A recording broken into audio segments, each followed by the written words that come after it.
Les amis, bienvenue. J'espère que vous allez tous très très bien, très content de vous retrouver pour cette nouvelle vidéo. Soirée absolument extraordinaire de Ligue des Champions. Le RC Lens s'impose contre Arsenal dès au stade.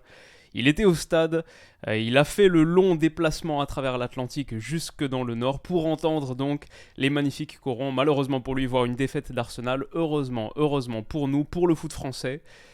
Pour ce RC Lens qui nous a rendus si fiers.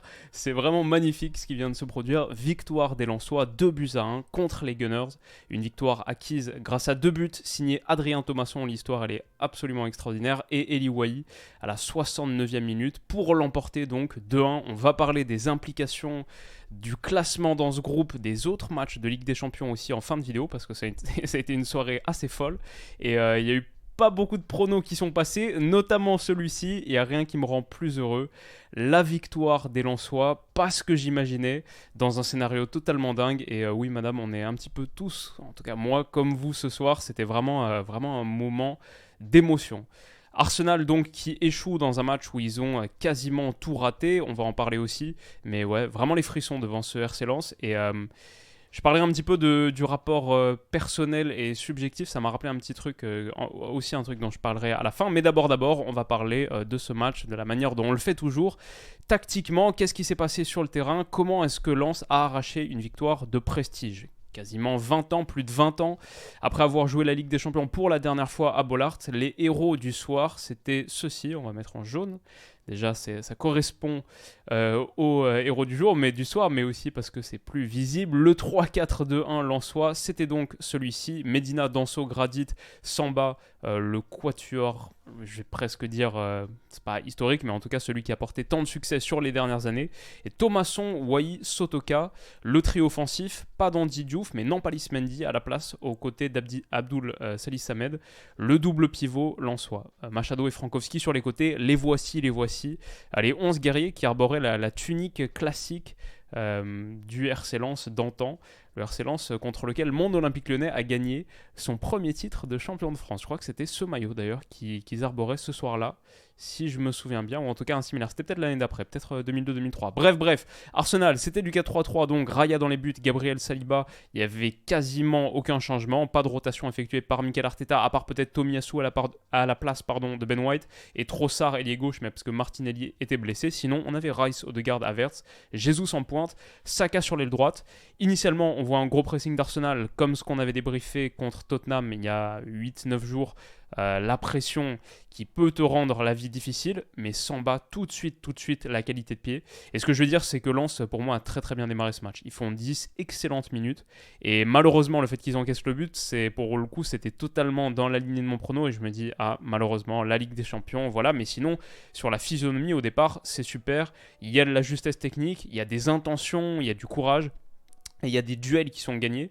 Il y a 2 corners aussi au bout de 4 minutes de jeu. Donc vraiment un début de match prompt à enflammer un stade et un public qui est prêt à vivre une belle soirée. Occasion au bout de 4 minutes, là sur ce deuxième corner de la part de Danso, ça frappe. Elle passe à rien du montant gauche de Raya. Et comme on le dit, les duels, les 50-50, ici Medina, encore un petit peu plus tard, et puis après Wahi là qui peut transmettre à Sotoka qui va derrière aller écarter. Il y a eu vraiment des moments de combat d'impact physique qui la plupart du temps ont été remportés par Lens sur ce début de match, et ça leur a permis de se mettre tout de suite dans le rythme, tout de suite dans de bonnes dispositions, et tout de suite montrer le vrai visage. Il y a quelque chose qu'on regrette parfois avec les clubs français en Coupe d'Europe, c'est qu'ils donnent la sensation de pas vraiment faire un match plein, quelque part en étant un petit peu trop timoré ou calculateur. Là, je trouve qu'on a vu Lens dès le départ faire du Lens, montrer ce qui leur ont permis d'accéder à ce statut, à ce rang et à cette compétition sur les dernières saisons. Donc le début de match, il est vraiment en balance, c'est super cool. Maintenant, on connaît trop bien le foot malheureusement et trop bien la Ligue des Champions pour se dire que voilà, c'est pas forcément ça qui t'apporte des succès. Et en plus, Arsenal, quand ils avaient le ballon, pour le coup, ils posaient des problèmes à Lens. Il y a un truc qui m'a particulièrement marqué, c'est sur le positionnement de Zinchenko, donc qui était en tant que latéral gauche sur le papier, mais donc ça, c'est la ligne de 4 et on voit à quel point elle est déformée. Donc Zinchenko qui devrait théoriquement être là, qui rentre à l'intérieur aux côtés de Declan Rice. Ça forme un double pivot, donc un 2 contre 1 avec Eli Wahi, ce qui rend la progression facile pour Arsenal. C'était très très difficile et Lens n'a pas vraiment pressé sur ce match, en tout cas haut. Même si ensuite ils étaient très agressifs sur leur bloc médian. Mais du coup, quand tu as un Zinchenko qui peut progresser comme ça et qui est un petit peu dans un fauteuil, et la menace, la triple menace, je trouve qu'on la voit très bien sur cette image. C'est pour ça que j'ai choisi. le Gabriel Jesus ici qui décroche, ok, ça t'aspire un central. Martin Odegaard qui fait l'appel inverse dans la profondeur. Et Bukayo Saka qui est comme ça là coincé, qui coince un peu la ligne défensive de Lens, qui est vraiment long de couloir. Bah, du coup ça rend les situations difficiles à lire, par exemple pour un Medina. Est-ce qu'il doit être plutôt axial pour couvrir Martin Odegaard? Est-ce qu'il doit être plutôt sur le côté pour couvrir Bukayo Saka? Il se retrouve un peu en 1 contre 2, et Machado généralement il a envie d'être un petit peu plus haut, notamment face à Tomiyasu, mais ça pousse Lens à avoir une ligne de 5 quand même assez basse, avec des pistons en tout cas vraiment au niveau des centraux, et surtout des moments difficiles, de choix difficiles pour Medina. Donc finalement, je trouve que ce qu'on voit à la fin, c'est un Lens qui recule de plus en plus, Arsenal qui commence à avoir des moments intéressants autour de la surface lensoise, on va en rediscuter, mais malheureusement surtout, il y a une grosse erreur. La grosse erreur, c'est cette passe en retrait, bien sûr, de Thomasson, qui est bien lue par Saka, il a anticipé. C'était déjà une passe, la première, c'était une passe Medina-Thomasson, et il lui remet. Bon, rarement un bon choix, et en tout cas Saka est sur la trajectoire, passant une touche pour Jesus, qui, même si Danso il a fait un bon match derrière, et d'ailleurs c'est assez ironique parce que Thomasson il marque le but de l'égalisation, Danso c'est peut-être un des 3 meilleurs du match, les 2 sur le but de l'ouverture du score je les trouve fautifs, même si c'est clairement pas une situation facile à gérer pour Danso, il n'arrive pas à être dans la bonne distance d'intervention par rapport à Jesus, qui le fait un petit peu danser et qui peut s'ouvrir un angle de frappe, finir. Superbe geste de finition. Il faut dire que Jesus il joue très très bien le coup et Samba peut rien faire. C'est magnifique. Et Arsenal a bondi sur la grosse erreur du RC Lens, ce qui est vraiment la Ligue des Champions. Moi je me mets dans les notes. Qu'est-ce que je me mets? Je peux vous le lire. C'est la LDC. Lens a bien commencé, ça joue bien, l'intensité est bonne, 2 corners en 4 minutes, même une belle occasion. Et puis une erreur, un poignard. C'est la Champions League. Et ouais, ça c'est... Jusque-là, on est exactement dans le scénario que j'imaginais pour ce match. Bon début de Lens, l'appui du public, un peu de folie au début, même une occasion, et puis tu tues pas, donc tu te fais tuer. La LDC.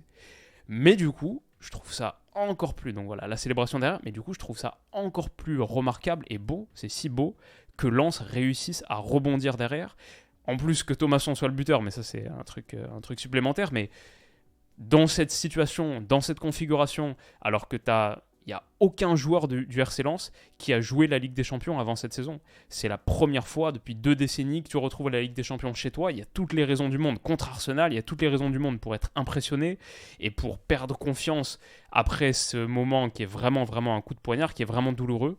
Mais non, ils ont tous rehaussé la tête, remonté le menton, et vraiment, je trouve ça beau. Même si Arsenal a eu des moments de danger là, dans les 30 derniers mètres, où on a vu quand même la qualité technique pour trouver des appuis, et voilà, il y avait du jeu dans les petits espaces qui était assez séduisant. Lens résiste, et dès qu'il y a la possibilité de faire reculer Arsenal, ils le font. On le voit ici sur une passe négative, je pense, de Martin Odegaard, qui joue en retrait là pour William Saliba. Regardez, tout de suite, Kevin Danso demande à ce que le bloc avance et qu'on fasse reculer Arsenal. Et c'est à la suite de cette situation, Saliba qui doit jouer encore en retrait pour Raya, que Lens va égaliser. Donc voilà, c'est des petits mouvements comme ça de bloc qui semblent anecdotiques, mais pour moi, ils reflètent l'état d'esprit, la qualité mentale et l'adhésion à ce qui fait l'identité du RC Lens depuis le début. Donc vraiment ce courage, je trouve ça beau qu'il soit récompensé. Ici donc David Raya, grosse erreur, ça c'est une grosse erreur individuelle, et je veux dire ça aussi c'est du classique Arsenal pour le coup, qui arrête pas de faire des erreurs, de faire des bourdes. C'est vraiment un truc dont on parle depuis... on parle depuis 1 an maintenant, mais c'est pour moi le gros talon d'Achille de cette équipe de Mikel Arteta. Elle n'arrive pas à ne pas faire de bourde sur un match. Et là, le dégagement de Raya, même s'il faut souligner, la passe oblique de Raya ici à destination de Tomiyasu, même s'il faut souligner la bonne lecture de Machado, et encore une fois l'agressivité, la volonté de faire monter le bloc, d'être au contact. Finalement, cette ligne de 5 là, elle joue pas le coup pour être basse, elle n'est pas conservatrice, elle veut être protagoniste et imprimer, mettre de l'intensité, gagner des duels. Bon bah Machado, il surgit sur Tomiyasu, mais c'est un mauvais ballon de David Raya. Il n'y a rien à dire, c'est un mauvais ballon de Raya, il n'est pas dans le ton, avec Tomiyasu ils ne se comprennent pas. Le ballon derrière, la passe de Machado, je trouve qu'elle n'est pas extraordinaire parce qu'elle est vraiment en l'air comme ça, et elle n'est pas facile à contrôler pour Eli Wahi. Peut-être qu'il y a un ballon un petit peu plus au sol là et ensuite il peut aller finir en 1 contre 1. Mais du coup, encore une fois, je trouve d'autant plus remarquable l'enchaînement de Wahi. Il y a vraiment 3 touches parfaites là sur cette action pour Lens. Le contrôle, ensuite cette passe là. Magnifique, il peut rien faire de plus. Il peut pas se l'emmener lui-même. La passe ne lui permet pas de faire plus que ça. Superbe déviation comme ça, un petit peu acrobatique. Et après, l'enchaînement d'Adrien Thomasson, cette reprise de volée liftée, courbée, alors qu'elle est en l'air et qu'il la tape vraiment plat du pied comme ça. Superbe geste. Raya, je ne sais pas s'il est fautif, elle est un petit peu quand même dans la zone qu'il devrait couvrir.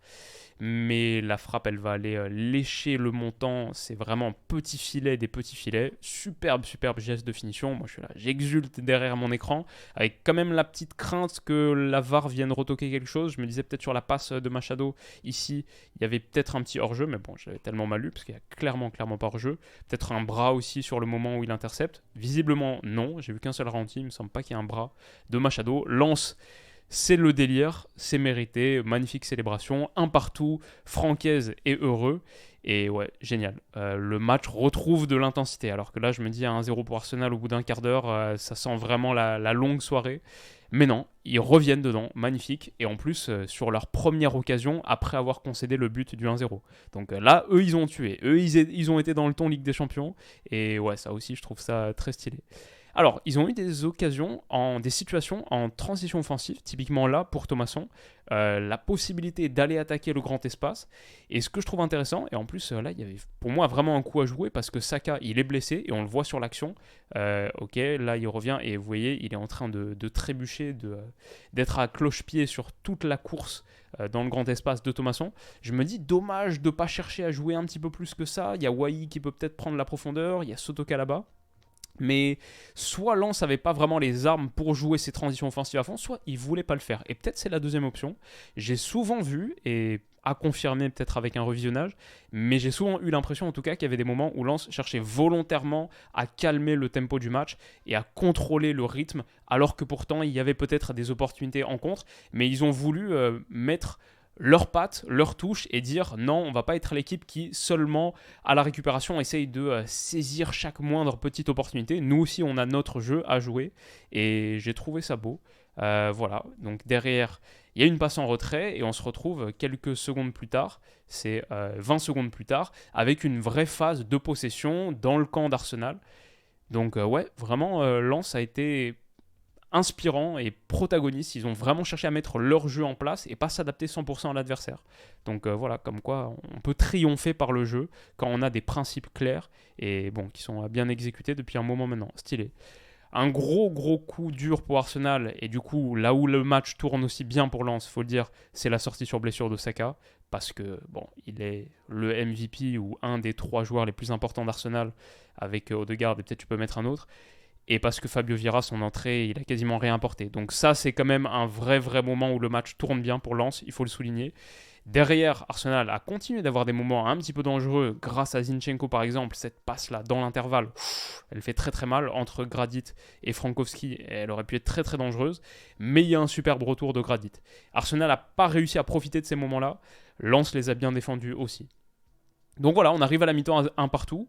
Et bon, on ne sait pas forcément ce que ça va donner derrière, mais arriver à la mi-temps un partout dans ce match, c'est bien, surtout en ayant été mené 1-0 aussi vite. Donc très cool. Lens se met tout de suite dans une situation difficile avec encore une passe en retrait comme ça quand ils sont dos au jeu avec un milieu comme ça. Arsenal a réussi à bien bondir dessus, c'est de là où est venu le premier but et avec cette interception haute de Gabriel Jesus, c'est de là où aurait pu venir le deuxième pour eux. Havertz qui écarte sur Leandro Trossard, passe en retrait. Non pardon, il va feinter, dribbler Gradit et aller exécuter, mais non, il y a la patte gauche de Brice Samba qui repousse sur Danso et Lens peut rester dans le match. Ça, c'est un très gros tournant.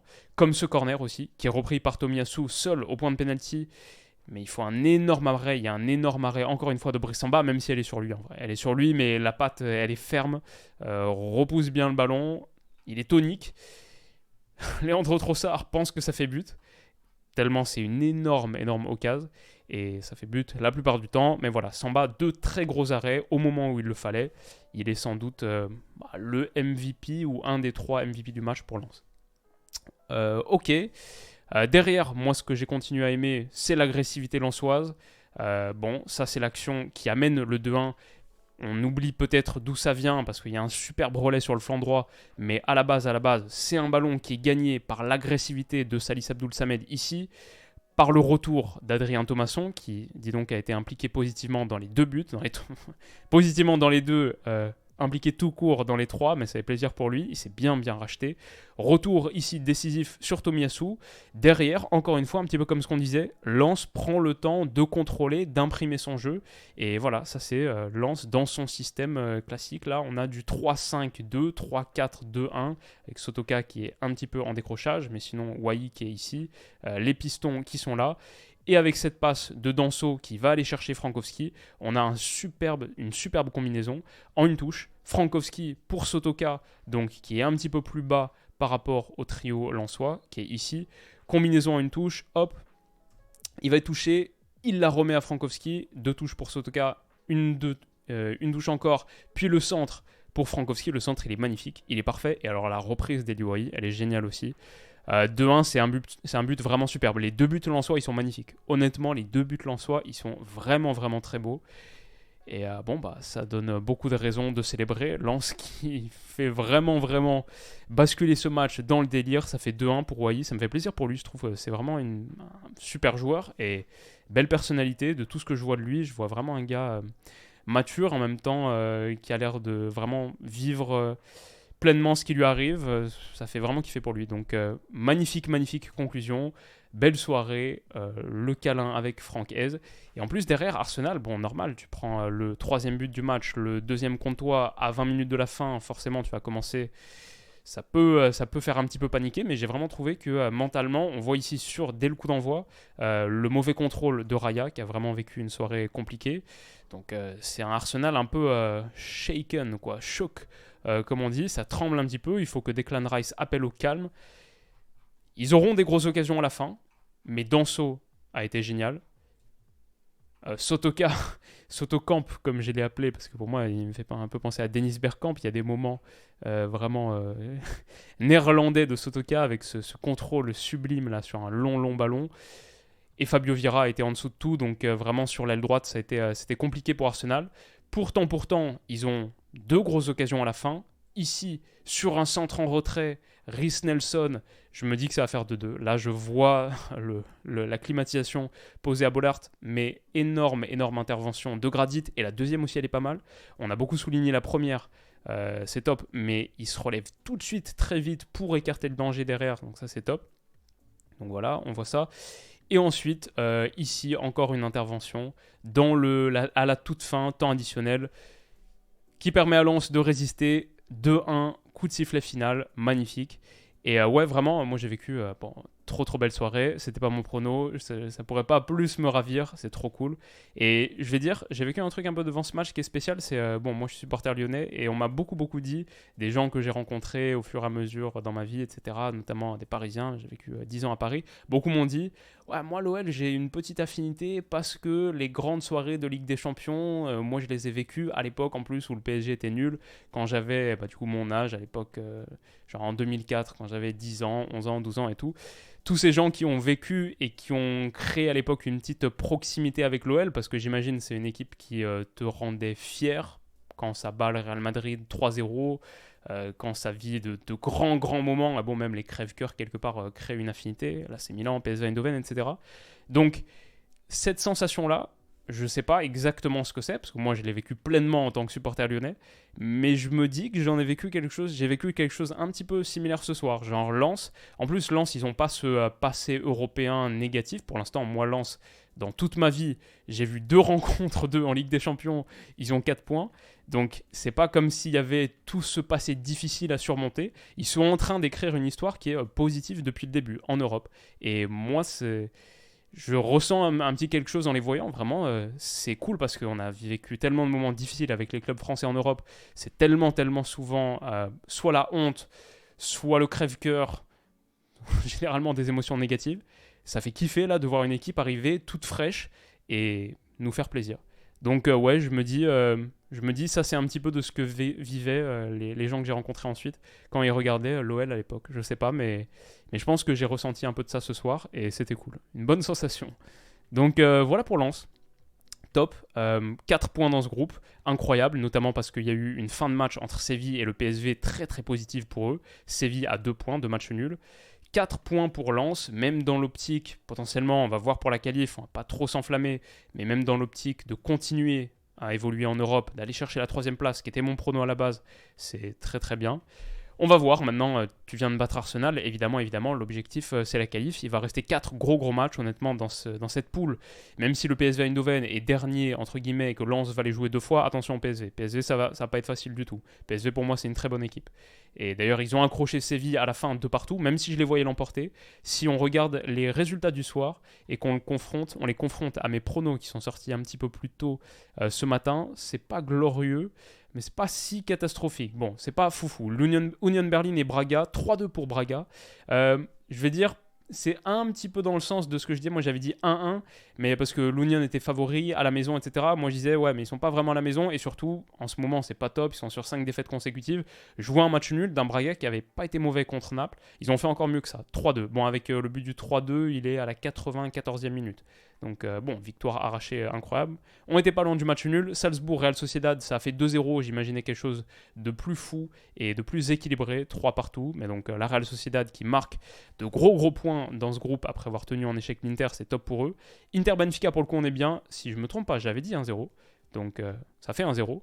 Et en plus, le combiné que j'avais proposé, c'était Bayern plus Inter. Les deux ensemble, c'était à 2 la cote, il me semble. Bon, je disais victoire 4-0 du Bayern. Non, finalement 2-1 alors qu'ils étaient menés 1-0. Donc ça a été un petit peu tendu. J'ai hâte de voir ce que ça donnait ce match, plus en détail. PSV Séville, je crois que j'avais dit 2-1 pour le PSV. En tout cas, une victoire du PSV, il me semble 2-1. Ça fait 2 partout. United Galatasaray. Alors ça, incroyable victoire de Galatasaray à Old Trafford. Elle est pour l'histoire celle-là. J'avais dit 2-0 pour United, donc totalement à côté de la plaque. Mais j'avais dit doublé de Højlund et doublé de Højlund. Donc en fonction de ce sur quoi on est parti. Mais non, clairement, c'est évidemment un prono raté. C'est énorme résultat. C'est peut-être, avec Lens, c'est les 2 grosses performances de la soirée. Les 2 Anglais là qui s'effondrent. Donc très intéressant. Entre Naples et le Real Madrid, pour le coup on est pas mal là. J'avais dit 2-1 pour le Real, ça finit 3-2. Ça c'est un match que j'ai envie de regarder demain. Et entre Lens et Arsenal, j'avais dit 2-0 pour Arsenal. Heureusement, nos amis lensois m'ont fait mentir, mais quel plaisir. C'était génial, j'espère que vous aussi vous avez kiffé, vrai moment d'émotion. Et après, bon, peut-être certains kiffent pas forcément devant les exploits des clubs français. Bon, j'imagine il y a plein de supporters lillois par exemple. Peut-être que le succès de Lens en Europe leur fait ni chaud ni froid, voire pire, ce que je peux totalement comprendre aussi. Hein. Moi, je dis pas qu'il faut absolument supporter les clubs français en Europe, juste moi maintenant que bon, certaines rivalités sont un peu passées et tout, peut-être c'est l'âge qui fait ça. Maintenant, moi, je suis vraiment à fond derrière les clubs français en Europe, ça me fait vraiment kiffer pour eux. Et en plus, on vit, quand ça se passe bien, on vit de belles soirées. Il est l'heure aussi de commencer à inverser un peu les histoires qu'on vit depuis des décennies maintenant, d'avoir un petit peu plus de moments positifs. Donc non, franchement, c'était kiffant. Et j'espère que vous aussi, vous avez kiffé. Les amis, passez une excellente soirée ou très bonne journée, peu importe quand vous regardez, vous écoutez ça. On va se retrouver demain, bien sûr, pour parler de Newcastle Paris Saint-Germain. Et peut-être une autre vidéo sur 2-3 trucs. Peut-être parler d'United Gala, Real Madrid Naples, à moins qu'on se garde ça pour jeudi, le récap de Ligue des Champions. On verra. Mais plein de vidéos qui arrivent dans les jours qui viennent. Prenez soin de vous les potes et on se dit à bientôt. Bisous.